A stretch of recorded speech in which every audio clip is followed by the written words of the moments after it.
Hi, everyone. This is Dr. Kim Kennedy, and I had the pleasure to speak with Maestra Maciel about how she organizes Writer's Workshop with her young escritores in her dual immersion first grade classroom.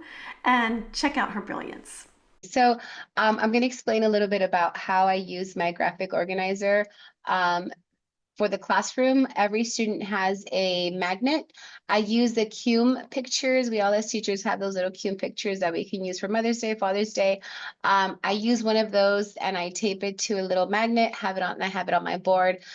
So on the poster, you'll see where I have all of the students on different sections of the process of writing.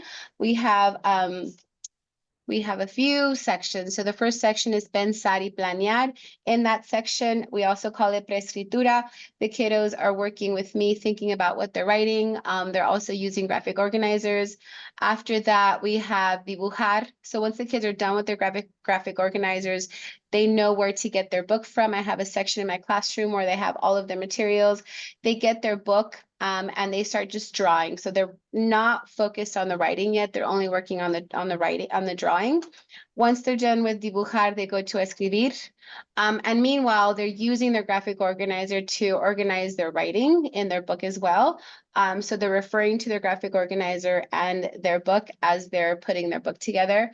After they're done with escribir, they go into revisar.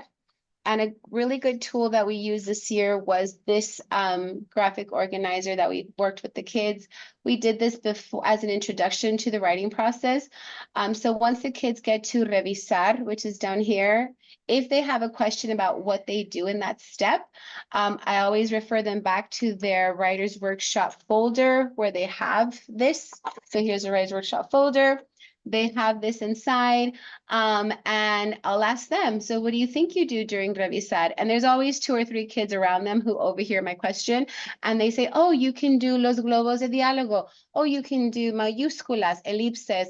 You use your green pen when you, cuando estás revisando. When you revise, you use your green pen.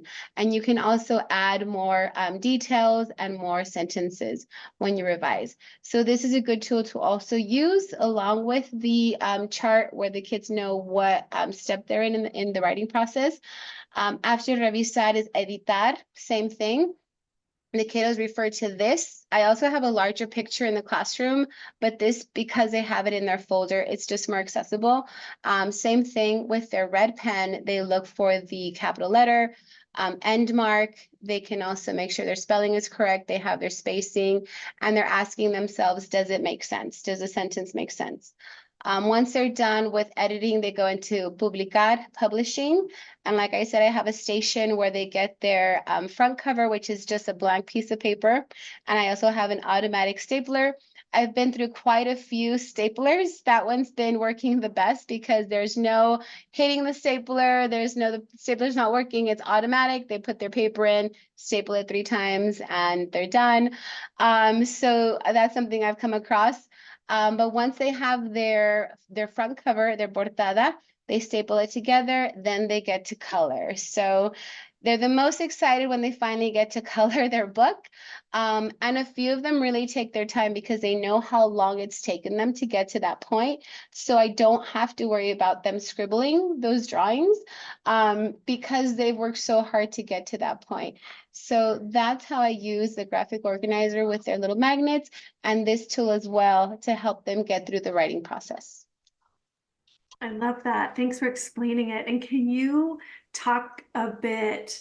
I know you mentioned before we started recording about how the kids, they're active in moving the magnets. Can you talk about how that process goes? Yes, so right before the lesson, I have my student of the day move my magnet. So we refer to my magnet and I say, what step am I on?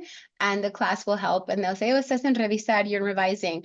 Ahora que sigue, what's next? So my student of the day moves my magnet and the kiddos, once I'm done with my mini lesson for the day, I always tell them, go back to your table, check what step you're on. And if you need to move, come back and change your magnet, you can. And they get really excited and they'll go to their table, check what step, and if they haven't moved their magnet, I can hear the I have to finish this. So they just love coming up because it has a picture of them. And then also once they're done with whatever section they're on or whatever step they're on, they'll get up and go and move their magnet. So, and I try to call it out when I see it. I'll say, I love the way, Leo went over there and moved his magnet from writing to revising. And they'll say, oh yeah, I did too. And then I'll have some kids go up and start moving it as well. Wonderful. And any closing words of advice for those who never engaged in writer's workshop or process writing before? Yes, so I do not start with their own magnet. I have a classroom magnet. So it's literally just a picture of a generic school. Just because I didn't have time to take a picture of the class, but you can also do that. Take a picture of the whole class or take a picture of yourself. I had a picture one year of myself and that I put up there. It was a larger picture. So the kids learned how to move the magnet with just me because we worked together. We did the books together. We did the steps together. So we did that for a few months.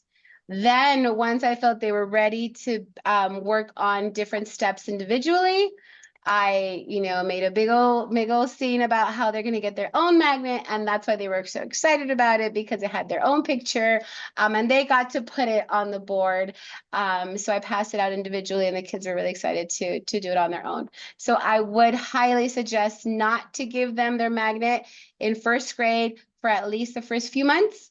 Start with a classroom magnet and have the student of the day or volunteers come up and move it, explain what we're doing that day and what we do in that step, and then later give them their own individual magnet. All right, great advice. Thank you so much. No problem. Thank you.